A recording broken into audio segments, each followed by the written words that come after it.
Hello नमस्कार। आज हम बात करेंगे जो भारतीय संविधान और राज्य व्यवस्था की जो हमारी क्लासेस चल रही थी उसको आगे बढ़ाएंगे। आज हम पढ़ेंगे जो धार्मिक स्वतंत्रता का अधिकार है उसको लेके। जो भारतीय संविधान के भाग 3 में जो आर्टिकल 12 से लेके 35 के बीच में है उनमें एक धार्मिक स्वतंत्रता का अधिकार आता है, उसको लेके चर्चा करेंगे, बात करेंगे। कंटेंट साथ में है, विद क्वेश्चन साथ में है। आप लोग इसको पढ़ने से पहले एक बार हम लोग बात कर लेते हैं। जैसा कि मैं बताता आ रहा हूँ पहले से कि इंट्रा आईएएस एकेडमी जो ऑनलाइन प्लेटफॉर्म है, ये ऑनलाइन टेस्ट सीरीज प्रोवाइड करवाती है। आप चाहे जितना भी कंटेंट पढ़ो, लेकिन जब तक आपका प्रैक्टिकल नहीं होगा, आपका प्रैक्टिस नहीं होगा, तब तक आपको रियलिटी में इस चीज़ का पता नहीं चल पाएगा कि हमारी जो तैयारी है उसका जो लेवल कितना है। क्योंकि यहाँ से जब प्रैक्टिस करेंगे तो आपको पता चलेगा कि मिस्टेक कितनी हो रही है, माइनर मिस्टेक कितनी है। तो जब आप इन चीज़ों का पता करेंगे, फिर जो क्वेश्चंस है इनका एनालिसिस करेंगे डिटेल से, तो आपको रियलिटी में आभास होगा इस चीज़ का कि हाँ, रियलिटी में जिस टॉपिक को पढ़ रहे हैं उसके सेक्शनल टेस्ट प्लस जो फुल मॉक टेस्ट है वो सारे प्रोवाइड करवाते हैं। तो उसके दौरान हमारी कितनी मिस्टेक हुई है, जो टॉपिक बार बार पढ़ा है उसके बाद में एग्जाम के अंदर हमारी जो मिस्टेक होती है वो चीज़ें क्यों हो रही है। एक तो रीज़न है स्ट्रेस का, जो माइंड में ज़्यादा स्ट्रेस रहता है। तो आपके लिए उसके लिए सबसे बेस्ट ऑप्शन क्या है कि आप प्रैक्टिस इतना करके जाइए कि एग्जाम के अंदर ये जो माइंड के अंदर जो स्ट्रेस रहता है ये आपको बिल्कुल भी परेशान ना करे, डिस्टर्ब ना करे। तो हम लोग बात करेंगे इसके बारे में कि इसके अंदर काफ़ी सारे टेस्ट हैं। आपकी एग्जाम ओरिएंटेड इसमें लगभग टेस्ट मिले हुए हैं। यदि आपके एग्जाम ओरिएंटेड अगर इसमें कुछ टेस्ट नहीं मिलते हैं तो आप जब और सेक्शन टेस्ट लोगे तो आपको उसमें कंप्लीट मिल जाएगा बाद में। आप चाहे जनरल स्टडीज के जो सब्जेक्ट है, आप चाहे हिस्ट्री पढ़ो, आर्ट एंड कल्चर पढ़ो, साइंस एंड टेक्नोलॉजी पढ़ो, आप चाहे पॉलिटी पढ़ो, और इसके अलावा आप जियोग्राफी पढ़ो, इकोनॉमी पढ़ो, और जो करंट अफेयर है वो भी इसमें सारे सेगमेंट दिए हुए हैं। आपको ऑलमोस्ट जितने फीचर्स हैं वो सारे अवेलेबल मिलेंगे यहाँ पर। तो मेरा काम यही है कि आपको ये जो सूचना है ये बता दूं कि जब आप किसी टॉपिक को पढ़ रहे हो तो आपके सामने क्या हो कि जब आप टेस्ट लगाओ तो आपको वो दिक्कत ना आए इस चीज़ के लिए। और आप क्या कर सकते हैं, यहाँ से टेस्ट ले सकते हैं, और मिनिमम प्राइस के अंदर मैंने मैक्सिमम क्वेश्चन इसमें रखे हैं। ऑलमोस्ट आप देखते हैं कि जब आप कोई चीज़ परचेज करते हैं तो आपको दिक्कत आती है। यहाँ पर भी अगर आपको कोई दिक्कत आए तो उससे पहले एक बार मुझसे कॉन्टेक्ट कर लें। आप जो दिए हुए नंबर है आप इस पर कॉन्टेक्ट कर सकते हैं, मैसेज कर सकते हैं। इसके अलावा इस जीमेल आईडी पे मैसेज कर सकते हैं। आप यहाँ पर कांटेक्ट कर सकते हैं, सबसे बेटर रहेगा, या फिर मुझसे कॉल कर सकते हैं। यदि इन टाइम अगर मान लो कि मैं बिजी रहूँ तो भी मैं आपका मैसेज जो है वो देख लूंगा, जब टाइम मिलेगा तो मैं आपको रिप्लाई कर दूंगा। आपको कोई दिक्कत नहीं होगी इस चीज़ को लेके। अब हम लोग पढ़ते हैं आगे। हम लोग पढ़ रहे थे भारतीय संविधान और राज्य व्यवस्था। तो इसको हम लोगों ने शुरुआत से हिस्टोरिकल बैकग्राउंड पढ़ा, फिर संविधान की यात्रा पढ़ी, उसके बाद में हम लोगों ने प्रियम्बल पढ़ा, और प्रियम्बल के अंदर हम लोग एक चीज पढ़ते हैं, पंथ निरपेक्षता। उसी का जो रिलेशन है वो यहाँ पर पढ़ेंगे, जो धार्मिक स्वतंत्रता है उसके आधार को जोड़ के। फिर हम लोगों ने जो भाग फर्स्ट है उसके अंदर जो आर्टिकल 1, 2, 3 और 4 हम लोगों ने उसको पढ़ा। फिर हम लोगों ने जो भाग 2 है संविधान का उसको पढ़ा, जिसमें आर्टिकल 5 से लेके 11 तक दिया हुआ है। फिर हम लोगों ने जो भाग 3 है जिसमें मौलिक अधिकार है, उस मौलिक अधिकार के अंदर जो 12 से लेके 35 के बीच में दिए हुए हैं उनमें हमने जो पहला वीडियो देखा था, वो जो क्लास थी वो 13 और 14 की थी। आर्टिकल 12, 13 की थी पहले। उसके बाद में फिर 14, 15, 16, 17 और 18 ये जो समानता का अधिकार है, जो समता के आधार पर दिया गया था, आप डिटेल से वीडियो जाके देख सकते हैं। इसके अलावा फिर बाद में मैंने बात की थी स्वतंत्रता के अधिकार की बात। स्वतंत्रता में हमने आर्टिकल 19, 20, 21, 21A और 22 ये हमने पढ़ा। इसके बाद में हमने जो आगे बात की थी वो थी शोषण के विरुद्ध अधिकार, जो हमारा पिछला वीडियो था, जिसमें आर्टिकल 23 और 24 हमने कंप्लीट किया। आज हम बात करेंगे जो धार्मिक स्वतंत्रता का अधिकार है, आर्टिकल 25, 26, 27 और 28। तो 25 से लेकर 28 तक हम लोग इसको डिटेल से पढ़ेंगे। साथ में इनके बीच में कोई जजमेंट आया है वो कंप्लीट है इसके अंदर, साथ में कंटेंट दिया हुआ है विद अपडेट के साथ में है, और इनमें कुछ करंट अफेयर से रिलेटेड कोई अपडेट होगा तो मैं जो करंट अफेयर कराऊंगा तो आप उसमें देख लेंगे, सारी चीजें कवर हो जाएगी ऑलमोस्ट। और उसके बाद में हम लोग आगे बढ़ने से पहले जो धार्मिक स्वतंत्रता का आधार है, हम इसको एक बार पढ़ लेते हैं। इसकी बात हमने कहाँ पर की थी? सबसे पहले हमने जो बात प्रस्तावना में बात की थी कि जो सेक्युलर जो शब्द है, सेक्युलरिज्म, वो उसका जो आधार है वो धर्मनिरपेक्षता से है। लेकिन भारत के संदर्भ में जब कॉन्स्टिट्यूशन में इसका प्रोविजन किया गया या इसमें ऐड किया गया, तो उसमें पंथ निरपेक्षता लिखा गया, ना कि धर्मनिरपेक्षता। क्योंकि जब आप देखोगे तो धर्मनिरपेक्ष, इसका आशय आप देख रहे हो कि धर्म से निरपेक्ष हो जाना। धर्म का आशय देखा गया कि एक रिलीजन जो पर्सपेक्टिव है उसकी थ्योरी में। लेकिन जब भारत के संदर्भ में इसको देखते हैं तो पंथ से जब देखते हैं तो हम लोग देखते हैं कि इसका मतलब है कि जो कर्तव्य है या जो विचार है, ये किस और हमको जो धर्म का आधार है उसे कनेक्ट करता है। वास्तविकता में जो चीजें हैं हम लोग पढ़ेंगे इसमें, वो चीजें क्या है कि जैसे धर्म के परिप्रेक्ष्य में कहा गया कि धर्म निरपेक्षता क्यों नहीं जोड़ा गया। इसके ऊपर मैंने जो प्रीएम्बल था उसमें चर्चा की है, आप पिछला वीडियो जाके देख सकते हैं, उसमें डिटेल से चर्चा की हुई है। और जब भी जरूरत होगी तो हम लोग और चर्चा कर लेंगे कंटेंट के हिसाब से, और जो एग्जाम पॉइंट व्यू है उसके आधार पर हम लोग बात करेंगे। जिसमें जो फंडामेंटल राइट है, मौलिक अधिकार, इसमें बात करते हैं हम लोग आगे। जो धार्मिक चिन्ह है ये आपको दिख रहे हैं साथ में। इसके अलावा इसमें और जो रिलीजियन के जो चिन्ह हैं वो इसमें शामिल किए गए हैं, प्रतीक चिन्ह जो भी है। फिर आप देखते हैं धार्मिक स्वतंत्रता का अधिकार, जिसके अंदर अब हम लोग पढ़ेंगे इसमें।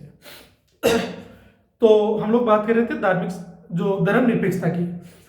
धर्मनिरपेक्ष, अगर धर्म से निरपेक्ष हो जाएंगे तो धर्म का अर्थ अगर हम लोग कर्तव्य मान लेते हैं एक तरीके से, तो आप देखते हैं कि कोई व्यक्ति अपने कर्तव्य से विमुख होके कोई व्यवस्था कैसे स्टेबल कर सकता है।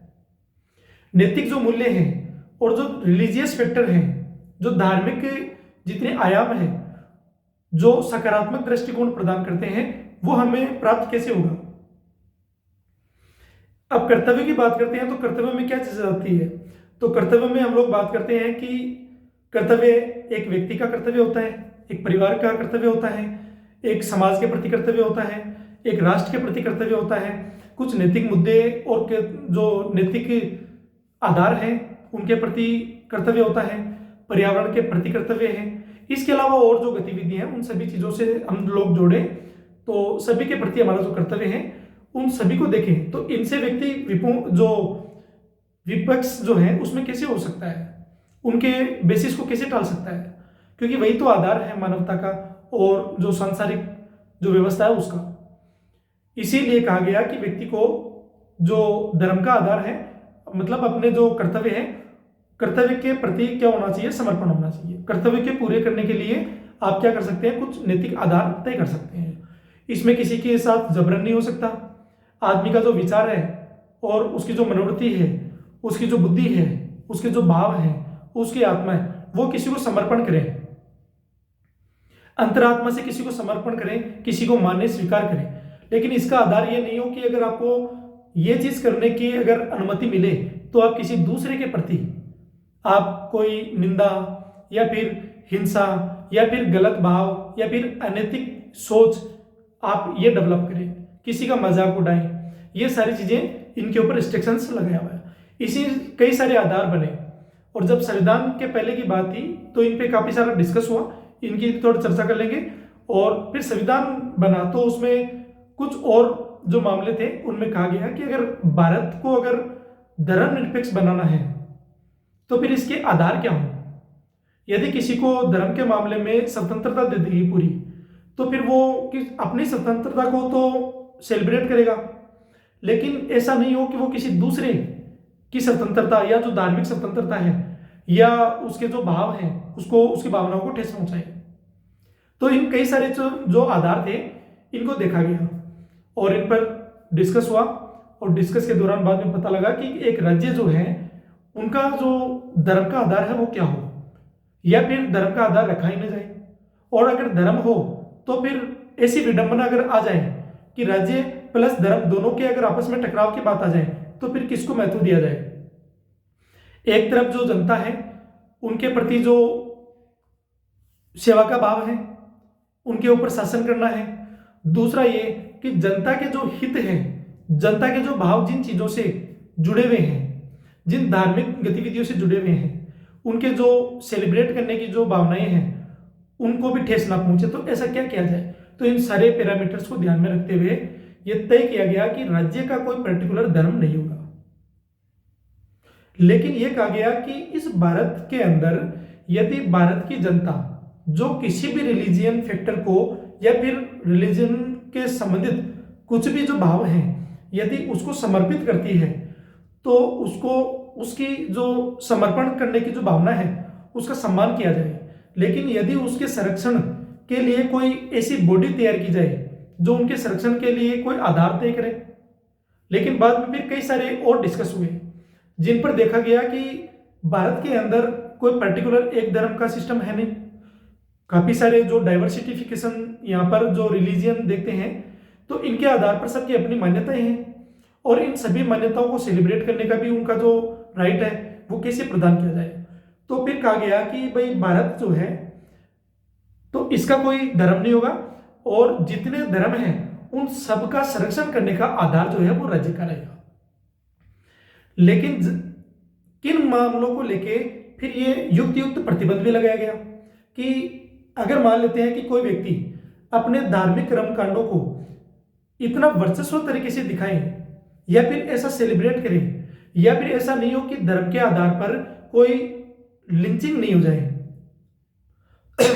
कोई हिंसा ना हो जाए, तो इन सारी गतिविधियों को ध्यान में रखते हुए बाद में युक्त प्रतिबंध का भी यहाँ पर जो प्रभाव है वो आपको इन अधिकारों में देखने को मिलेगा कि आप सेलिब्रेट करिए, लेकिन इसके साथ में आपको एक सीमा के दायरे में रहते हुए करना है। ऐसा भी नहीं हो कि आप धर्मांतरण की बात किसी से जबरन करने की कोशिश करें। कोई व्यक्ति अपनी मर्जी से चाहे तो किसी धर्म को स्वीकार करे, कोई चाहे तो इसको अस्वीकार कर दे। कोई व्यक्ति जो ईश्वर में आस्था रखता हो, कोई व्यक्ति जो पर्टिकुलर कोई ईश्वर में आस्था न रखता हो, सबकी अपनी स्वतंत्रता है विचार के आधार पर। तो ऐसे कई सारे जो सेगमेंट थे, कई सारे जो फीचर्स थे, इन सभी गतिविधियों को ध्यान में रखते हुए क्या किया गया, जो धार्मिक स्वतंत्रता का आधार है जिसमें हम लोग आगे पढ़ेंगे, तो इनमें 3 पैरामीटर रखे गए आर्टिकल 25 में, 26 में, 27 में, 28 में। इनके अलग अलग सेगमेंट देखते हैं 3-4। तो इनमें लोक व्यवस्था है, इसका आधार क्या हो। फिर बाद में भारत की जो संप्रभुता का जो मामला है, कहीं ऐसा नहीं हो कि भारत की संप्रभुता का मामला किसी इंटरनेशनल जो रिलीजन जो ऑर्गेनाइजेशन है उनको यहाँ पर कोई डिफेक्ट करे या फिर इन्फेक्ट करे। तो इन सारी गतिविधियों के लिए भी कुछ प्रोविजन किए गए। समय समय पर कई अमेंडमेंट भी हुए, कई यहाँ पर जजमेंट भी आए, सुप्रीम कोर्ट का जजमेंट आया, कई जो हाई कोर्ट है उनके जजमेंट आए। तो कई सारी गतिविधियां जो थी हमने इसमें पढ़ना है। अब हम लोग इसमें देखते हैं एक एक में। भाग 3 के अंदर जो मौलिक अधिकार है, इसमें जो स्वतंत्रता का अधिकार, इसमें धार्मिक रूप से स्वतंत्रता का जो अधिकार है उसकी बात हम लोग करेंगे। अब हम लोग पढ़ते हैं इसमें आगे। सबसे पहले आर्टिकल 25, मैंने आपको एक जो ब्रीफ कॉन्सेप्ट था वो आपको क्लियर कर दिया। अब हम लोग पढ़ते हैं इसमें, फिर जहां जरूरत पड़ेगी मैं आपको समझाता रहूंगा साथ में, क्योंकि ये कंटेंट जो है वो एग्जाम पॉइंट ऑफ व्यू से है, लेकिन जो मैं समझा रहा हूं वो आपको समझने और इस कंटेंट को समझने के लिए ज्यादा जरूरी है। अब हम लोग पढ़ते हैं इसमें अंतरात्मा की स्वतंत्रता, फिर धर्म के स्वतंत्र प्रचार, पालन और उनके प्रसार का अधिकार। मतलब आप चाहो तो अपने धर्म का क्या कर सकते हैं, प्रचार प्रसार कर सकते हैं, आपको पूरी स्वतंत्रता है। लेकिन इसका मतलब ये नहीं है कि आप अपने धर्म का प्रचार प्रसार करते करते आप इतने अग्रेसिव ना हो कि किसी दूसरे धर्म को ठेस पहुंचे या दूसरे धर्म के मानने वाले लोगों को ठेस पहुंचे। मैं एक एग्जांपल दे देता हूं। 2 धर्मों के लोगों का फंक्शन यदि सेम टाइम में हो और दोनों का प्रोग्राम सेलिब्रेट अगर सेम टाइम में किया जाए तो इसके लिए शासन और प्रशासन के सामने चैलेंज बन जाता है। तो इन जो गतिविधियां हैं कि इनको बैलेंस कैसे किया जाए। तो जब आप लोक प्रशासन पढ़ते हैं तो उनके सामने भी ये सारे मुद्दे आते हैं।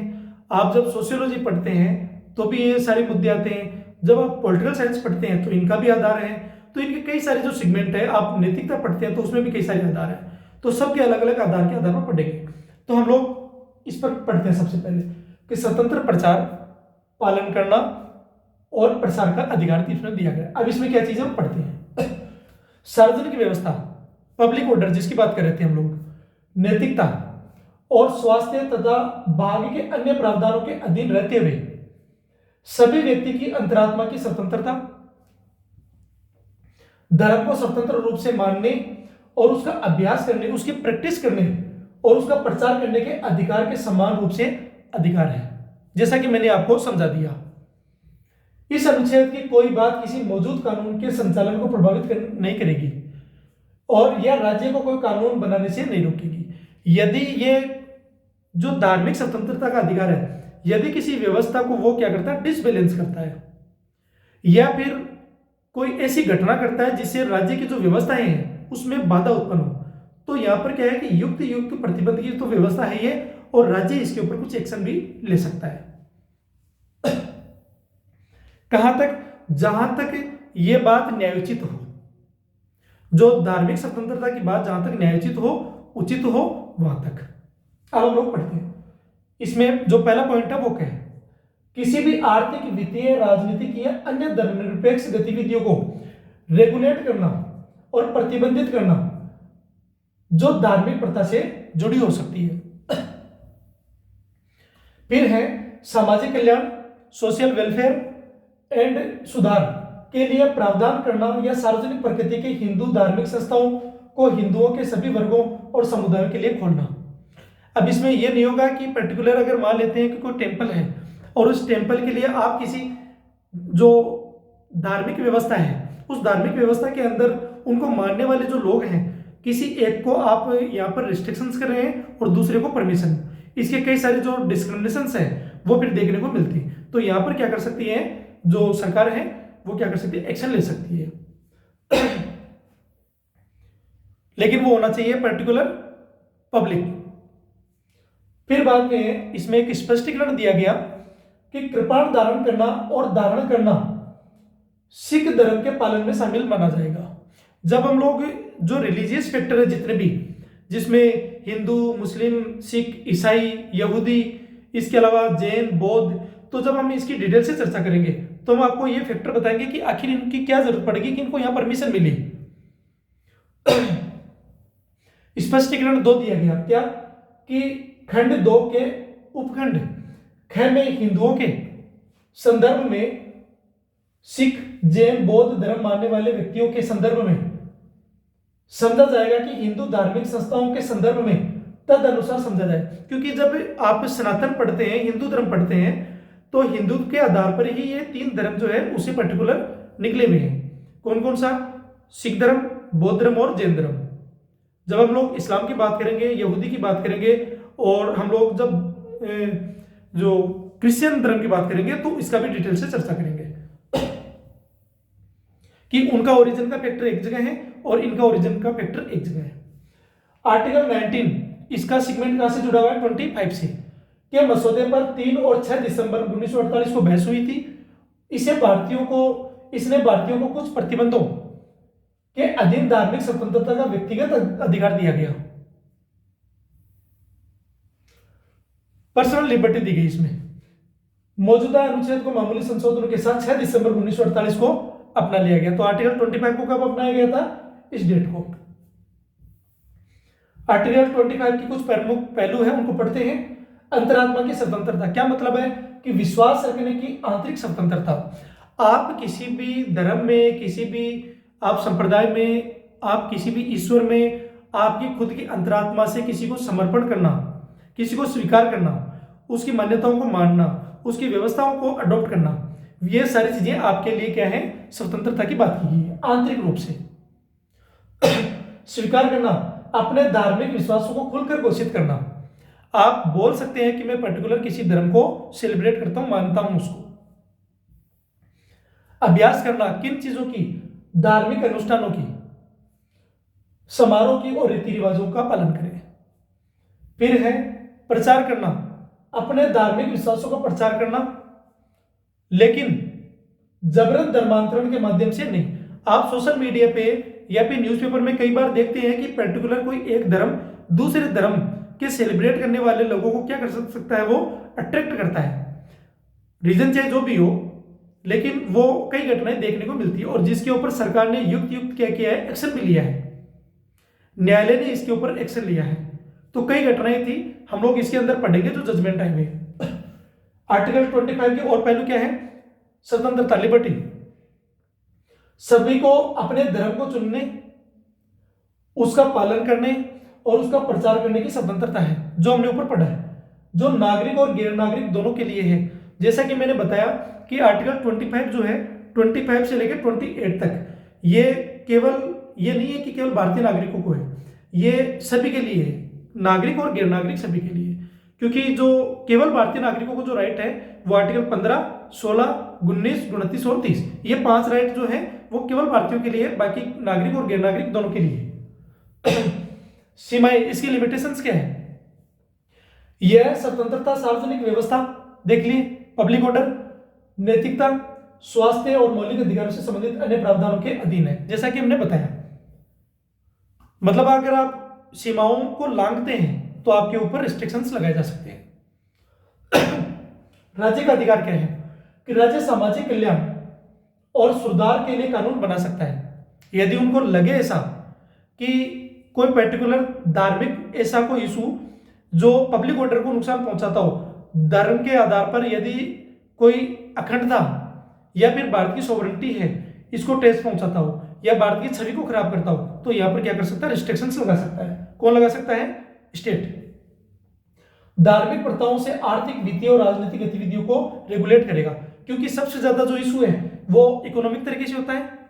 फिर जो आर्थिक और फाइनेंशियल, इकोनॉमिक और फाइनेंशियल, इसके अलावा जो पॉलिटिकल गतिविधियां हैं, इनके आधार पर आप देखते हैं कि धर्म के आधार पर जो पॉलिटिकल इशू है वो कई सारे बनते हैं। वहां पर जो लिंचिंग है वो भी काफी सारी होती है, हिंसात्मक गतिविधियां वहां पर हो जाती है, भगदड़ मच जाती है, कई सारे आधार हैं, आप देखते हैं, उन सभी की बात है। स्पष्टीकरण, जो सिख धर्म के लिए कृपाण धारण की बात हमने कर ली। इसकी लिमिटेशंस और राज्य की शक्तियां क्या है? प्रतिबंधों के अधीन, स्वतंत्रता जो है वो निरपेक्ष नहीं है, यह सार्वजनिक व्यवस्था, स्वास्थ्य, नैतिकता और अन्य मौलिक अधिकारों द्वारा सीमित में है। राज्य द्वारा विनियम, हमने उसको पढ़ लिया, ये हमने पढ़ रखा है। सिखों के लिए पढ़ लिया। हिंदुओं के लिए समावेशिता, मंदिरों में प्रवेश के संदर्भ में हिंदुओं में सिख, जैन और बौद्ध भी शामिल हैं, आप इनके लिए मना नहीं कर सकते, लेकिन इनके कुछ रूल्स हैं, उनका भी ध्यान रहे। यदि आप गुरुद्वारा जाते हैं तो आप पर्टिकुलर क्या कर सकते हैं, जो वहां के जो रीति रिवाज हैं या फिर उनके लिए जो प्रैक्टिस के लिए जो व्यवस्था है आपको फॉलो करना पड़ेगा, आप अपनी मर्जी वहां नहीं चला सकते। आप मस्जिद में जाते हैं तो मस्जिद के लिए भी कुछ जो नियम बनाए हुए हैं उनको फॉलो करना पड़ेगा, और मंदिरों के लिए भी कुछ नियम बने हुए हैं तो आपको उनको फॉलो करना पड़ेगा, क्योंकि आपका आधार आस्था से, आप क्या कर सकते हैं, आत्मा और अंतरात्मा, इसके साथ में जो आस्था का भाव है वो यहां जुड़ा हुआ है। तो मुद्दा सेंसिटिव ना बन जाए तो आप क्या कर सकते हैं, इसके जो नियम हैं उनके आधार का पालना करना पड़ेगा। फिर बाद में संक्षेप में 25 भारत को एक धर्मनिरपेक्ष राष्ट्र के रूप में स्थापित करता है, व्यक्तिगत धार्मिक स्वतंत्रता की रक्षा करता है, जबकि राज्य को सामाजिक भलाई के लिए हस्तक्षेप करने और धार्मिक मामलों में प्रबंधन करने की अनुमति देता है। ये आपका जो है, अब हम लोग पढ़ते हैं इसमें कुछ जो प्रमुख निर्णय हैं उनको। शंकरी प्रसाद सिंह देव बनाम भारत संघ 1951, शंकरी प्रसाद जो मामला था उसको लेके सर्वोच्च न्यायालय ने माना कि संसद जो पार्लियामेंट है वो फंडामेंटल राइट आर्टिकल 25 सहित में संशोधन कर सकती है, जिसने धर्मनिरपेक्षता और मौलिक अधिकारों के दायरे को स्थापित किया था। लेकिन जो 73वां संविधान संशोधन अधिनियम जो आता है और जो केशवानंद भारतीवाद है उसकी बात है, तो उसमें एक सीमा दायरे में रख दी, एक सीमा जो है वो बना दी कि आप जो पार्लियामेंट है वो कुछ भी कर सकती है, संविधान के किसी भी भाग में संशोधन कर सकती है, लेकिन जो बेसिक स्ट्रक्चर है, जो मौलिक ढांचा है या जो मूल ढांचा है उसमें वो परिवर्तन नहीं कर सकती। अगर उसका उल्लंघन होता है तो फिर न्यायपालिका उस कानून को क्या कर सकती है, रद्द कर सकती है, जो पार्लियामेंट द्वारा बनाया हुआ हो या स्टेट द्वारा कुछ भी हो। यह मामला पढ़ते हैं। अनुज गर्ग बनाम चंडीगढ़ प्रशासन 1983, न्यायालय ने वह कहा कि राज्य धार्मिक प्रथाओं को कंट्रोल कर सकता है, नियंत्रण कर सकता है, लेकिन उन्हें पूरी तरह खत्म नहीं कर सकता। जहां जहां आपको लगता है कि जहां रिस्ट्रिक्शंस की जरूरत है वहां तक, जिससे धार्मिक स्वतंत्रता और सामाजिक सुधार के भी संतुलन बना रहे, बैलेंस बनाना हो। आचार्य जगदीश्वरानंद अवधूत बनाम पुलिस आयुक्त कलकत्ता 1984। आनंद मार्ग के तांडव नृत्य को धार्मिक प्रथा का अनिवार्य हिस्सा नहीं माना गया और सार्वजनिक नृत्य पर प्रतिबंध को सही ठहराया गया। मौलाना मुफ्ती सईद मोहम्मद नूरुर रहमान बरकरारी बनाम पश्चिम बंगाल राज्य 1999। लाउड स्पीकर के उपयोग पर प्रतिबंध को आर्टिकल 25 का उल्लंघन नहीं माना गया क्योंकि यह ध्वनि प्रदूषण को नियंत्रण करने के लिए था। सायरा बानो बनाम भारत संघ 2017। ट्रिपल तलाक को असंवैधानिक घोषित किया, यह कहते हुए कि लैंगिक समानता मौलिक अधिकारों का हिस्सा है, जेंडर इक्वलिटी की बात की गई है और इसे धार्मिक प्रथा के नाम पर संरक्षित नहीं किया जा सकता। फिर आगे देखो क्या कह रहे हैं। मोहम्मद फरमान बनाम उत्तर प्रदेश राज्य 2021। इलाहाबाद उच्च न्यायालय ने फैसला सुनाया कि अनुशासित बल के सदस्यों के लिए दाढ़ी रखना अनुच्छेद 25 के तहत संरक्षित नहीं है क्योंकि यह उनके अनुशासन को प्रभावित करता है।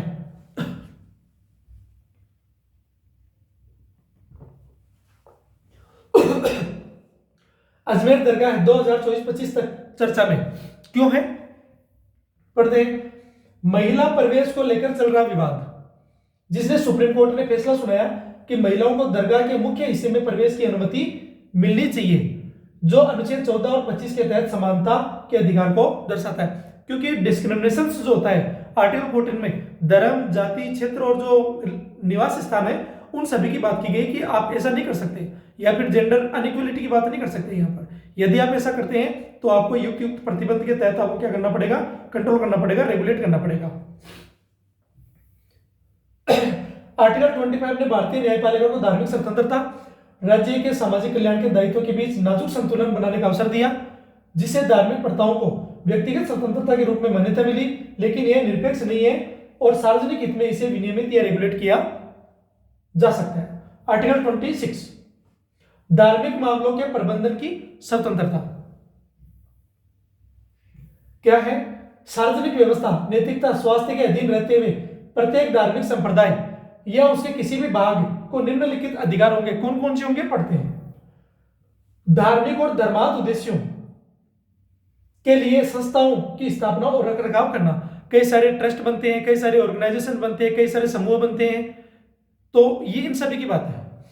आप क्या कर सकते हैं, ऐसा स्टेबल कर सकते हैं, स्थापित भी कर सकते हैं। धर्म संबंधी मामलों में अपने स्वयं के मामलों का प्रबंधन करना। चल और अचल संपत्ति का स्वामित्व और अधिग्रहण करना। ऐसी संपत्ति का प्रशासन विधि के अनुसार करना। आर्टिकल 20 जो अब यहां टच क्या करता है, आर्टिकल 26 में के मसौदे पर 7 दिसंबर 1948 को बहस डिस्कस हुआ। इसने धार्मिक संप्रदायों और वर्गों को उनके धार्मिक मामलों, संस्थानों और संपत्ति पर स्वतंत्रता प्रदान की। मसौदा समिति के अध्यक्ष ने इस अधिकार को सार्वजनिक व्यवस्था, नैतिकता और स्वास्थ्य के अधीन करने का प्रस्ताव रखा। उन्होंने कहा कि इस प्रकार के प्रतिबंध अन्य मौलिक अधिकारों पर भी लागू होते हैं और राज्य को आवश्यकता पड़ने पर धार्मिक संस्थानों और जो रिलीजन जो इंस्टीट्यूशन है उनकी बात है और उनके मामलों को विनियमित करने की क्षमता होनी चाहिए। इस प्रस्ताव को बिना किसी बहस के स्वीकार कर लिया गया। एक सदस्य ने खंड क में प्रयुक्त धर्मार्थ शब्द पर आपत्ति जताई। उन्होंने तर्क दिया कि धार्मिक संप्रदायों को केवल अपने सदस्यों के लाभ के लिए धर्मार्थ संस्थाएं चलाने की अनुमति देना संविधान में निहित बंधुत्व है और एक ही राष्ट्रीयता के सिद्धांतों का उल्लंघन है। जैसे मैं एग्जांपल देता हूं, जामिया मिलिया जो इस्लामिया जो यूनिवर्सिटी है दिल्ली के अंदर, तो जैसे मैं भी वहां पर एग्जाम देने गया था, तो जो सिविल सर्विस की एग्जाम लगती है, तो सिविल सर्विस के लिए क्या करते हैं कि वो तैयारी करवाते हैं, स्कॉलरशिप प्रोवाइड करवाते हैं, तो फ्री ऑफ कोर्स जो है वो लेते हैं। उसके लिए टेस्ट लगता है, तो आप क्या कर सकते हैं, उसमें अप्लाई करके आप जा सकते हैं। इसका मतलब ये नहीं है कि जामिया मिलिया इस्लामिया अगर उसका नाम है तो उसके आधार पर आपके लिए रिस्ट्रिक्शंस है, ऐसा नहीं है, लेकिन उनके भी कुछ रूल हैं तो उनको आपको क्या करना पड़ता है, फॉलो करना पड़ता है, बाकी कोई रिस्ट्रिक्शंस नहीं है। कई अन्य संशोधन प्रस्तावित किए गए और बिना किसी बहस के खारिज कर दिए गए। संशोधित मसौदा है, आर्टिकल उसी दिन यानी 7 दिसंबर 1948 को क्या किया गया, अपना लिया गया, स्वीकार कर लिया गया। तो आर्टिकल 26 कब अपनाया गया, 7 दिसंबर 1948 को। आर्टिकल 26 के जो पहलू है बढ़ते हैं, संस्थाओं की स्थापना करना और उनका रखरखाव, जैसा कि मैंने ऊपर बता दिया। फिर धार्मिक मामलों का प्रबंधन करना, वो भी बताया हुआ है कि आंतरिक धार्मिक मामलों, अनुष्ठानों और शासन को संभालने की स्वतंत्रता, संपत्ति का स्वामित्व और अधिग्रहण, या उसका जो रखरखाव है, उसका मैनेजमेंट है, वो कैसे क्या होगा, वो सब। धार्मिक प्रयोजनों के लिए चल अचल संपत्ति पर अधिकार रखने का ये जो राइट है, उनकी बात है। फिर संपत्ति का प्रबंधन, जो किसी पर्टिकुलर धर्म का जो प्रॉपर्टी है, उन प्रॉपर्टी को लेके उनके चाहे मंदिर हो, मस्जिद हो, चर्च हो या गुरुद्वारा हो, उनके आसपास में जो क्षेत्र है, जो प्रॉपर्टी है उनकी, चल और अचल कोई भी हो सकती है, उनसे जुड़ी हुई गतिविधियां जितनी भी उनसे संचालित होती है, उन सभी की बात की जाए। अधिग्रहण, संपत्ति का प्रबंधन करने का अधिकार। फिर आर्टिकल 26 के प्रमुख प्रावधान की प्रोविजन हो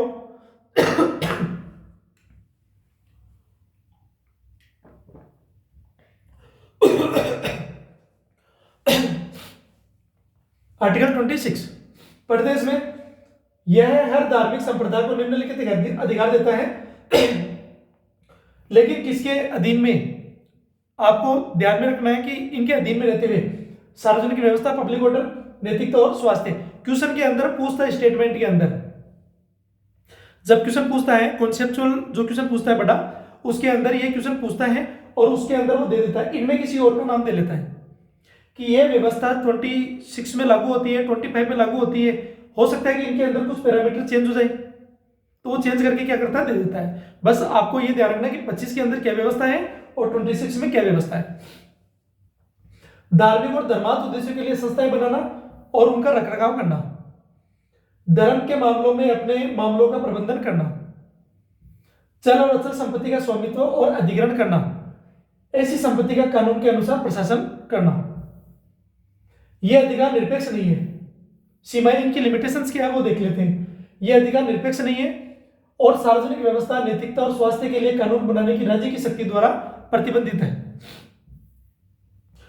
संपत्ति का प्रशासन कानून के अनुसार होना चाहिए, जिसमें धर्मनिरपेक्ष जो विनियमन है, रेगुलेशन है, उसकी अनुमति हो। इसका महत्व क्या है, यह आर्टिकल 25 व्यक्तिगत धार्मिक स्वतंत्रता के पूरक के रूप में सामूहिक धार्मिक जो स्वायत्तता है उसकी गारंटी देकर भारत के धर्मनिरपेक्ष चरित्र को बरकरार रखता है। यह धार्मिक समूह को उनकी मूल धार्मिक और धर्मार्थ गतिविधियों में स्वतंत्र रूप से कार्य करने की अनुमति देता है, जिसे एक बहुलवादी समाज को बढ़ावा मिला है। इसके कुछ प्रमुख न्यायिक जो निर्णय हैं, जजमेंट, उसको पढ़ते हैं। दुर्गा कमेटी अजमेर वर्सेस सैयद हुसैन अली 1962 क्या कहता है, इस ऐतिहासिक फैसले में सुप्रीम कोर्ट ने कहा कि आर्टिकल 26 धार्मिक संप्रदायों को अपने धार्मिक संस्थानों का प्रबंधन करने की स्वतंत्रता देता है। राज्य को ठोस कारणों के बिना इसमें हस्तक्षेप नहीं करना चाहिए। कोर्ट ने धार्मिक और धर्मनिरपेक्ष कार्यों के बीच अंतर करने का सिद्धांत दिया और कहा कि राज्य केवल आवश्यक धार्मिक प्रथाओं, एसेंशियल रिलीजियन प्रैक्टिस में हस्तक्षेप कर सकता है। S P Mittal versus union of India 1983 अदालत ने धार्मिक संप्रदाय की परिभाषा पर विस्तार से चर्चा की और निर्धारित किया कि कोई भी समूह है जो एक साझा विश्वास, अनुष्ठान साझा करता है और उसे अनुच्छेद 26 के तहत सुरक्षा मिल सकती है। फिर है अजीज बासा वर्सेस यूनियन ऑफ इंडिया 1968, हालांकि पहले का सिद्धांतों का पालन करना। क्या कह रहा है कि इस मामले में अलीगढ़ मुस्लिम विश्वविद्यालय को अनुच्छेद 26 के तहत संरक्षण देने से इनकार कर दिया गया था, क्योंकि इसका गठन मुसलमानों द्वारा नहीं बल्कि एक कानून के तहत किया गया था, जिससे यह स्पष्ट हुआ कि संरक्षण के लिए जरूरी है कि संस्था का गठन समुदाय द्वारा ही हुआ है। हालिया विकास 2025 जो वक्फ एक्ट है उससे संबंधित क्या पढ़ते हैं, जो वक्फ बोर्ड को लेकर जो गतिविधियां चल रही थी उनको लेकर पढ़ते हैं। 2025 में सुप्रीम कोर्ट में 2019 के वक्फ संशोधन अधिनियम वक्फ अमेंडमेंट एक्ट 2019 के खिलाफ एक याचिका असदुद्दीन ओवैसी बनाम भारत संघ पर सुनवाई हुई, जिसमें वक्फ बोर्ड के कानूनी दर्जे पर सवाल उठाए गए। याचिका में तर्क दिया गया कि अधिनियम मौखिक वक्फ ओरल वक्फ को मान्यता देने की इस्लामी प्रथा और इस तरह के धार्मिक बंदोबस्त के सिद्धांतों के खिलाफ है, जो आर्टिकल 26 के तहत अधिकारों को प्रभावित करता है। और अदालत ने ऐसे मामलों में धार्मिक कानूनी प्रथाओं के महत्व पर जोर दिया। कंक्लूजन डिस्कस क्या कह रहे हैं, 1925 तक आर्टिकल 26 पर अदालती फैसलों ने धार्मिक संप्रदायों के अधिकारों को स्पष्ट किया है और यह सुनिश्चित करते हुए कि राज्य केवल सार्वजनिक व्यवस्था, नैतिकता और स्वास्थ्य के आधार पर ही हस्तक्षेप करे। लेकिन जब भी बात आएगी, कौन सी ध्यान रखना है इसके अंदर, कौन सी 3 चीजें, पब्लिक ऑर्डर, जो मोरालिटी है, नैतिकता और स्वास्थ्य के आधार पर ही हस्तक्षेप करेगी। इन 3 के अलावा यदि चौथा कोई मामला दिया जाता है तो फिर वो आप ऑप्शन के अंदर ध्यान रखना। हाल के मामलों ने धार्मिक प्रथाओं, संस्थाओं और संपत्ति के प्रबंधन के बीच संतुलन को बनाए रखने पर जोर दिया, जिसमें न्यायिक व्याख्याएं भारतीय संविधान के धर्मनिरपेक्ष और धार्मिक स्वतंत्रता के सिद्धांतों को क्या करती है, दर्शाती है। आर्टिकल 27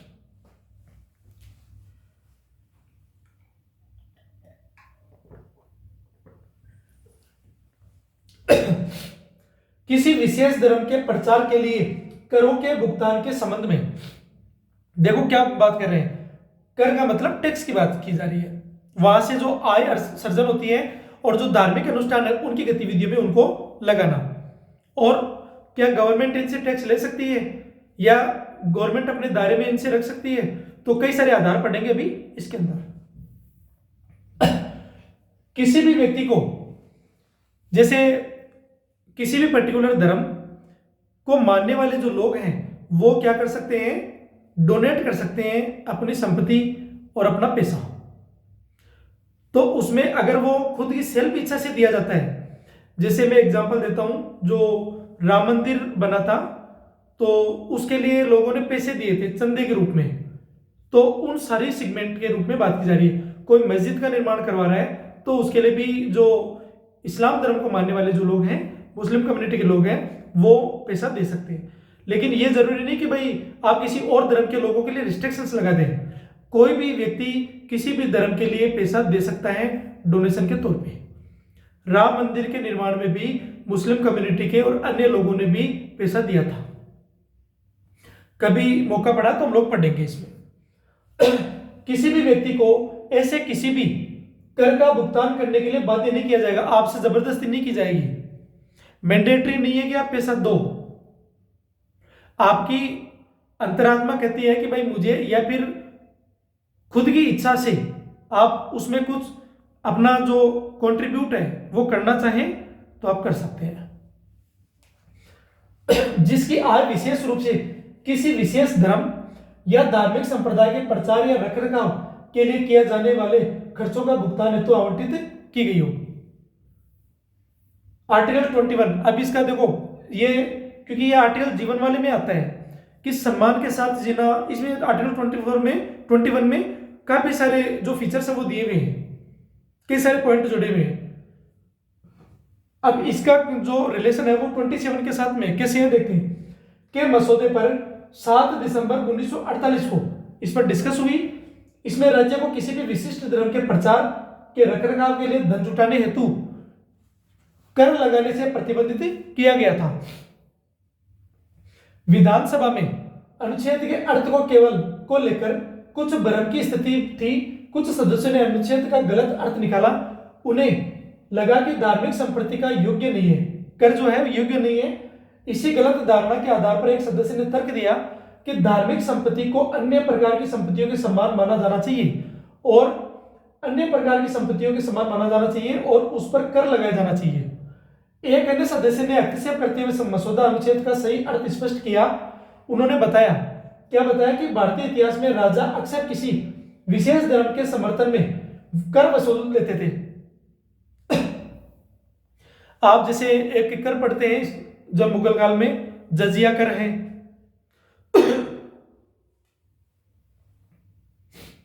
और एंशिएंट हिस्ट्री में पढ़ते हैं तो एक कर लगता था बलि, तो वो आप पढ़ते हैं, लेकिन हम लोग अभी इसी में पढ़ते हैं। धर्मनिरपेक्ष भारत में सार्वजनिक कर के धन का इस प्रकार उपयोग उचित नहीं है, इसीलिए ये सभी संशोधन अस्वीकृत कर दिए गए। फिर इस मसौदे लेख को 7 दिसंबर 1948 को बिना किसी संशोधन के अपना लिया गया। तो ये आर्टिकल कब अपनाया गया? आर्टिकल 27 7 दिसंबर 1948 को। बाद में मसौदा समिति द्वारा मसौदा लेख में कुछ सही संशोधन किए गए।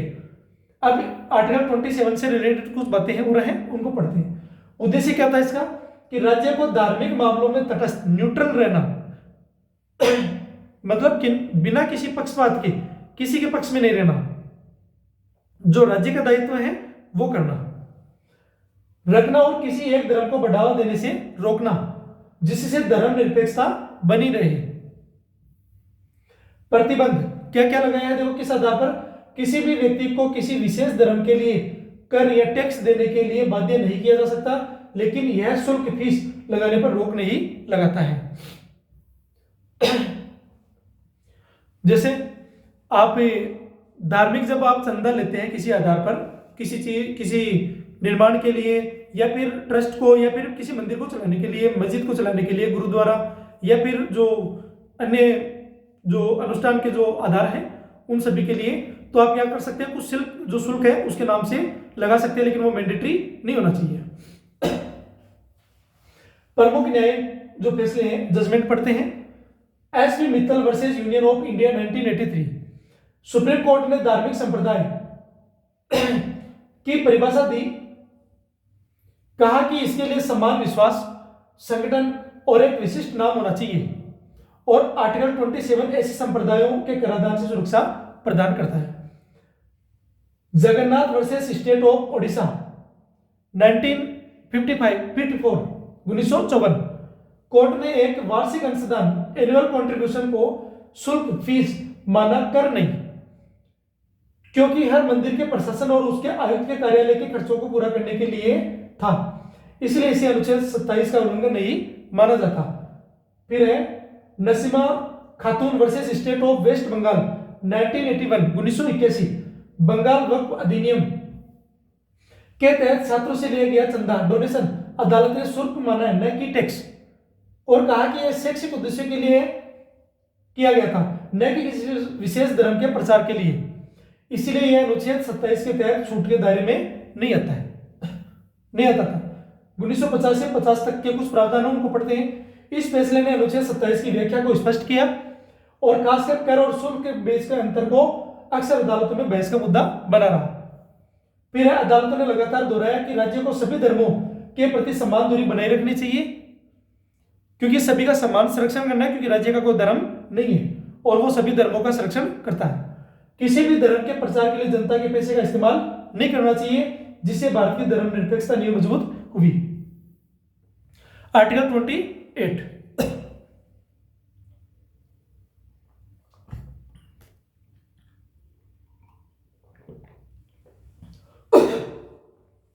कुछ शिक्षण संस्थानों में धार्मिक शिक्षा या धार्मिक पूजा में भाग लेने की स्वतंत्रता।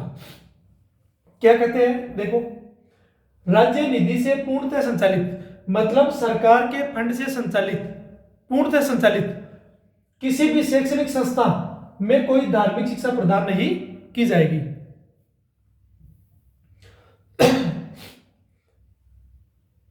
इसका सेकंड पॉइंट, इसका खंड जो फर्स्ट है उसकी बात करते हैं। में कोई बात ऐसे शैक्षणिक संस्थानों पर लागू नहीं होगी जिसका प्रशासन राज्य द्वारा किया जाता है, लेकिन जिसकी स्थापना किसी ऐसे बंदोबस्त या ट्रस्ट के तहत की गई हो जिसमें आवश्यक है कि ऐसे संस्थान में धार्मिक शिक्षा प्रदान की जाए। राज्य द्वारा मान्यता प्राप्त किसी भी शैक्षणिक संस्थानों में पढ़ने वाले या राज्य निधि से सहायता प्राप्त करने वाले किसी भी व्यक्ति को ऐसी संस्था में दी जाने वाली किसी भी धार्मिक शिक्षा में भाग लेने या ऐसी संस्थाओं में या उससे जुड़े किसी भी परिसर में में आयोजित किसी भी धार्मिक पूजा में भाग लेने के लिए बाध्य नहीं किया जाएगा जब तक कि ऐसे व्यक्ति ने या यदि ऐसा व्यक्ति नाबालिग है तो उसके अभिभावक ने इसके लिए अपनी सहमति नहीं दी हो। जो गार्जियंस हैं वो परमिट देते हैं तभी वहां जाए। आर्टिकल 22 इसका रिलेशन किससे है, अब इसको पढ़ते हैं कि भारत के 28 से हैं। भारत के संविधान 1950 के अनुच्छेद 28 के मसौदे पर 7 दिसंबर 1948 को संविधान सभा में बहस हुई। इसमें पूर्णतः राज्य द्वारा वित्त पोषित शिक्षण संस्थाओं को छात्रों को धार्मिक शिक्षा प्रदान करने से प्रतिबंधित किया गया।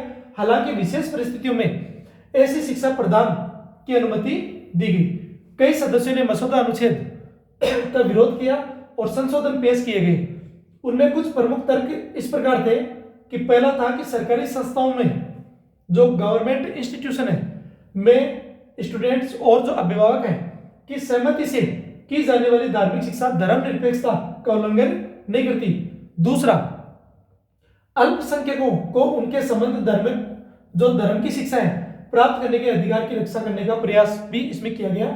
मसौदा अनुच्छेद बहुसंख्यक समुदाय के उसी अधिकार का हनन कर रहा था। तीसरा तर्क लॉजिक क्या था कि सरकारी संस्थानों में धार्मिक शिक्षा पर पूर्ण प्रतिबंध लगाने की कोई आवश्यकता नहीं थी। मसौदा अनुच्छेद को केवल यह सुनिश्चित करना था कि किसी को भी उसकी सहमति के बिना धार्मिक शिक्षा प्राप्त करने के लिए बाध्य न किया जाए।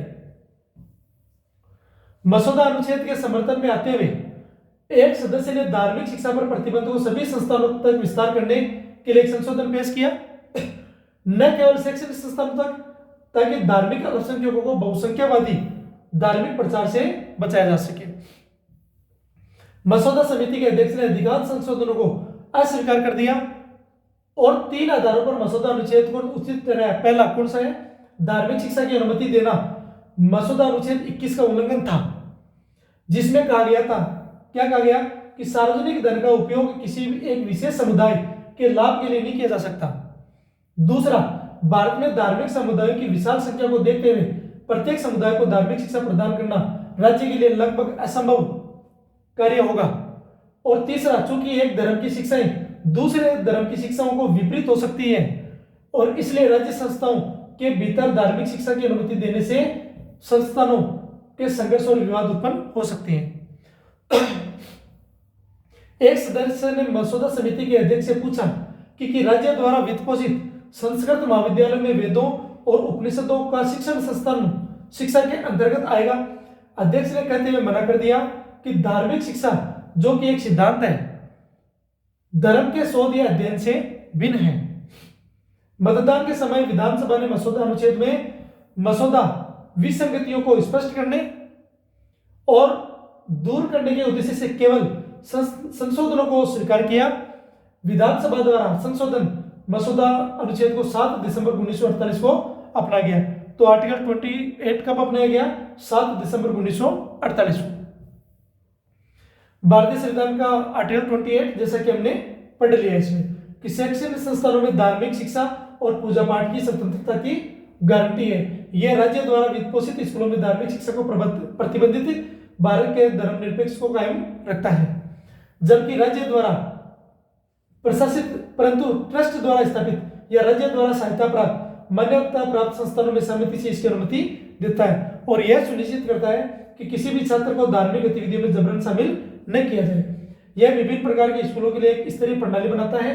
पूर्णतः राज्य द्वारा वित्त पोषित धर्म निषेध राज्य द्वारा प्रशासित ट्रस्ट के आदेश पर धर्म की अनुमति और राज्य द्वारा मान्यता प्राप्त सहायता प्राप्त भागीदारी के लिए सहमति आवश्यक है। फिर है आर्टिकल 28 के और पर जो पहलू है उनको पढ़ते हैं। राज्य द्वारा वित्त पोषित संस्थानों में जो संस्थान है इंस्टीट्यूशन में धार्मिक शिक्षा नहीं है। राज्य के धर्म में पूर्णतः संचालित शैक्षणिक संस्थानों जैसे सरकारी स्कूल में कोई धार्मिक शिक्षा नहीं दी जाएगी।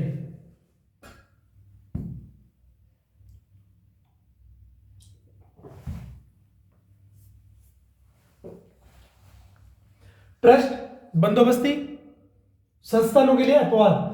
यह नियम राज्य द्वारा प्रशासित संस्थानों पर लागू नहीं होता है, लेकिन जो किसी ट्रस्ट या बंदोबस्ती के तहत स्थापित किए गए और जिसमें धार्मिक शिक्षा अनिवार्य है उदाहरण के लिए कुछ पुराने धर्मार्थ स्कूल राज्य द्वारा सहायता प्राप्त या मान्यता प्राप्त संस्थानों के लिए सहमति। राज्य द्वारा मान्यता प्राप्त या सहायता प्राप्त संस्थानों या राज्य प्राप्त सहायता प्राप्त निजी स्कूलों में किसी को भी धार्मिक शिक्षा या पूजा में भाग लेने के लिए मजबूर नहीं किया जा सकता जब तक कि वे यदि कोई नाबालिग है तो उसका विभाग उसकी सहमति न दे। जैसा कि हमने पहले पढ़ लिया। महत्व क्या है? धर्मनिरपेक्षता। यह सिद्धांत सुदृढ़ करती है कि राज्य में को धार्मिक मामलों विशेषकर शिक्षा के क्षेत्र और तटस्थ रहना चाहिए। व्यक्तिगत स्वतंत्रता। यह व्यक्तियों के अपने विश्वासों को मानने के अधिकार और सार्वजनिक शिक्षा में जबरन धार्मिक प्रथाओं से मुक्ति के अधिकार की रक्षा करता है। ये वही चीजें हैं जो हमने ऊपर पढ़ ली है। अब इसके कुछ क्वेश्चंस हैं वो पढ़ लेते हैं हम लोग। मैंने 2 बार जो 8 से 9 क्वेश्चन है वो डाल दिए, तो 17-18 क्वेश्चन इसमें पढ़ लेते हैं। भारतीय संविधान के अनुच्छेद 25 से 28 तक धर्म की स्वतंत्रता का अधिकार किसे प्राप्त होता है? किसे प्राप्त है? केवल नागरिकों के लिए या गैर नागरिकों के लिए या दोनों के लिए या फिर कोई और मामले? देखो, ये अल्पसंख्यकों के लिए, सभी व्यक्तियों नागरिक और गैर नागरिक दोनों के लिए। आर्टिकल 25 के अधीन अंतःकरण की स्वतंत्रता का क्या अर्थ है? अपने धार्मिक विश्वासों को मन से रखने और उनको बाहरी रूप से व्यक्त करने की स्वतंत्रता। फिर है, निम्नलिखित में से कौन सा अनुच्छेद धार्मिक संप्रदायों को अपने धर्म मामलों पर प्रबंधन करने की स्वतंत्रता देता है? आर्टिकल 26। अनुच्छेद 27 का मुख्य उद्देश्य क्या है? किसी विशेष धर्म के प्रचार के लिए टैक्स वसूल से राज्य को रोकना। आर्टिकल 28(1) के तहत पूरी तरह से राज्य निधि से पोषित शैक्षणिक संस्थानों में क्या वर्जित है? कोई धार्मिक शिक्षा या पूजा। B answer. आर्टिकल 25 की स्वतंत्रता किस पर निर्भर करती है? तो यह सार्वजनिक व्यवस्था, नैतिकता, स्वास्थ्य और भाग 30 के अन्य प्रावधान। आर्टिकल 26 के तहत धार्मिक संस्थानों को कौन से अधिकार प्राप्त है? तो इसमें कौन से हैं कि धार्मिक और धर्मार्थ उद्देश्यों के लिए संस्थान स्थापित करना और संपत्ति अर्जित करना।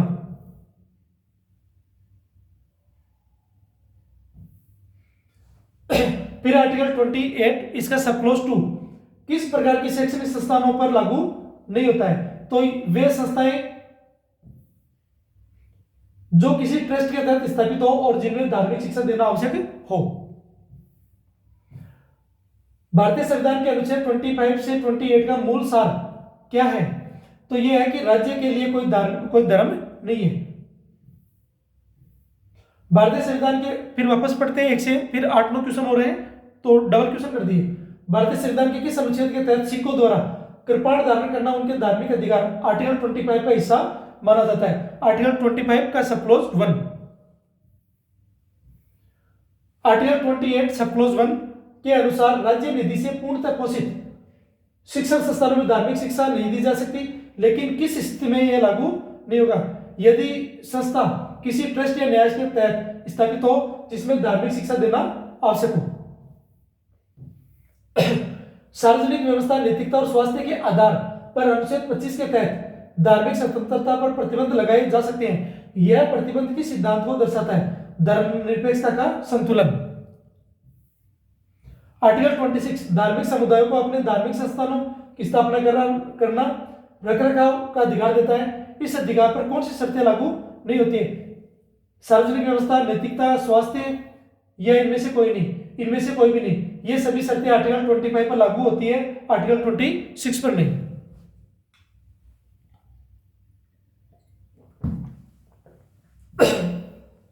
आर्टिकल 27 किसी विशेष धर्म के प्रचार के लिए टैक्स के भुगतान के संबंध में स्वतंत्रता देता है। इसका मुख्य उद्देश्य क्या है? राज्य को किसी भी धर्म के लिए कर संग्रह से रोकना। यह धर्मनिरपेक्षता का सिद्धांत है। आर्टिकल 25 में अंतःकरण की स्वतंत्रता का क्या अर्थ है? तो यह है किसी भी धर्म को मानने या न मानने की स्वतंत्रता और उसका प्रचार करने की स्वतंत्रता। आर्टिकल 28 सब क्लॉज 2 किस प्रकार की शिक्षा संस्थाओं पर लागू नहीं होता है, भले ही वे राज्य द्वारा प्रशासित हो? किसी ट्रस्ट या न्यास के अधीन स्थापित और प्रशासित जो संस्थाएं उनकी। यदि कोई धार्मिक समूह है अपने धार्मिक मामलों का प्रबंधन आर्टिकल 26 कर रहा है के तहत करता है, तो क्या राज्य इसमें हस्तक्षेप कर सकता है? हाँ, केवल सार्वजनिक व्यवस्था, नैतिकता या स्वास्थ्य के आधार पर। यहां पर और चौथा भी सेगमेंट जोड़ देता है वो। ये हमारा जो क्वेश्चन है 8 इसमें थे और 8-9 क्वेश्चन उसमें, 17-18 क्वेश्चन इसमें लगभग हो चुके, ये कंप्लीट हो चुका है।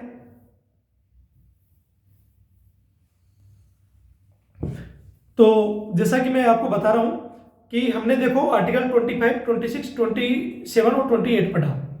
हमने इसके सब क्लोज भी पढ़ लिए, जो कंटेंट था वो भी सिस्टमेटिक तरीके से पढ़ा, इनसे जुड़े हुए जजमेंट थे वो भी हमने पढ़े।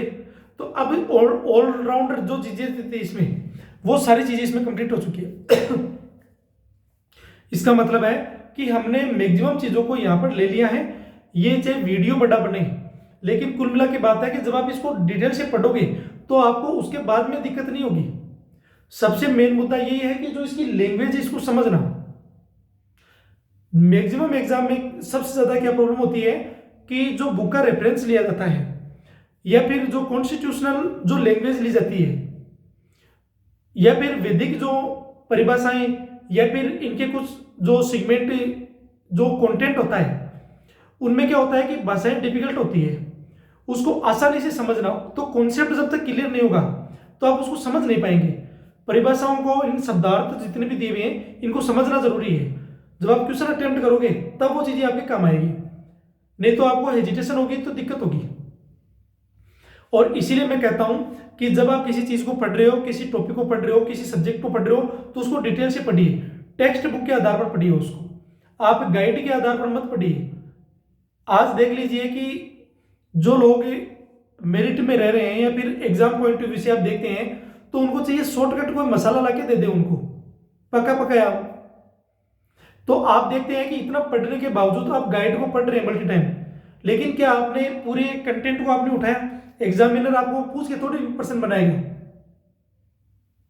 वो तो कहीं से भी बना सकता है जो दिया हुआ सिलेबस है उसके अकॉर्डिंग। लेकिन आप जब डिटेल से पढ़ोगे तब आपको रियलिटी में पता चलेगा इस चीज का कि वास्तविकता में जब मैंने इसको डिटेल से पढ़ा, इनमें जजमेंट पढ़ लिए, क्या क्या व्यवस्थाएं हैं, इनका मतलब क्या है, और अगर यहां से 25 से 26 से 27 से 28 से अगर यहां से प्रश्न पूछता है तो इसके दायरे से कुछ चीजें रह तो नहीं रही है। समय लगता है इनमें, लेकिन जब तैयारी अच्छी से हो जाती है, फिर आप जब प्रैक्टिस करते हो तो वो चीजें आपके रूटीन में आ जाती है। जहां मिस्टेक होती है सिली मिस्टेक, इसके लिए आप क्या करते हैं, टेस्ट सीरीज ले सकते हैं। और टेस्ट सीरीज में आप इतने मॉक टेस्ट लगाइए, इतने क्वेश्चंस लगा के जाइए और उनके डिटेल से एनालिसिस करिए। फिर बैक टू बैक कहाँ गलतियां हो रही है, आप टॉपिक वाइज ले रहे हैं, फिर बाद में टॉपिक वाइज के अलावा आप सेक्शनल टेस्ट जो ले रहे हैं आप उनको देखिए, और फिर आप इसके अलावा फिर कमांड टेस्ट लगाइए, तो चीजें अपने आप जो है वो रिपेयर हो जाएगी और चीजें रिफॉर्म्स भी होगी, आप में जो मिस्टेक्स होगी वो दूर हो जाएगी। तो इसीलिए मैं कह रहा हूं आपको टेस्ट लेना हो तो काफी सारे टेस्ट है, आप जाके वेबसाइट पे जा सकते हैं, वहां पर आप जो सर्च कर सकते हैं। फिर भी आपको वहां को दिक्कत होती है तो हम उससे डिस्कस कर सकते हैं। और जैसा कि मैंने कहा कि 100 जो टॉपिक है वो मैं कंप्लीट कराऊंगा और एक एक चीजें डिटेल से करवाऊंगा, भागने की जरूरत नहीं है। लेकिन मैंने कहा कि मैं जो मई में एग्जाम लगेगा यूपीएससी का, और राजस्थान के अंदर जो आरएस का एग्जाम आगे होगा, वो जब भी होगा एग्जाम आपको बता दिया जाएगा।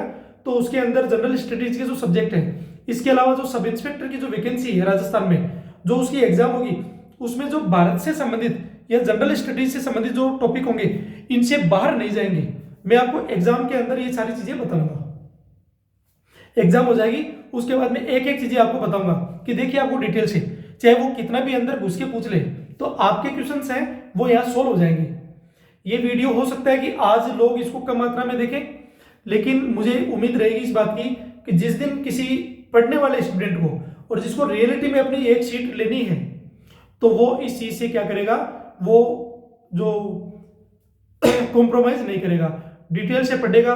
इसमें आप स्पीड बढ़ा के देख सकते हैं, चीजों को समझ सकते हैं। फिर आपके क्वेश्चन बन रहे हैं यहाँ से, मैं साथ में क्वेश्चन भी हर एक टॉपिक के क्वेश्चन दे रहा हूँ सीक्वेंस वाइज। ऐसे टोटल 100 टॉपिक होंगे, सबके दूंगा। लेकिन आपको प्रैक्टिस के लिए और चीजें चाहिए, 10, 20, 30, 40 टॉपिक्स या जो प्रैक्टिस है, इनसे काम नहीं बनने वाला। जो कंपटीशन है इसको ध्यान में रखते हुए तो आपको क्या करना है, प्रैक्टिस इतनी करके जानी है और रिवीजन इतनी बार करके जाना है कि आपको वो प्रॉब्लम क्रिएट ना करे। तो अब मैं जो नेक्स्ट वीडियो होगा तो उसमें आगे बात करेंगे। Thank you.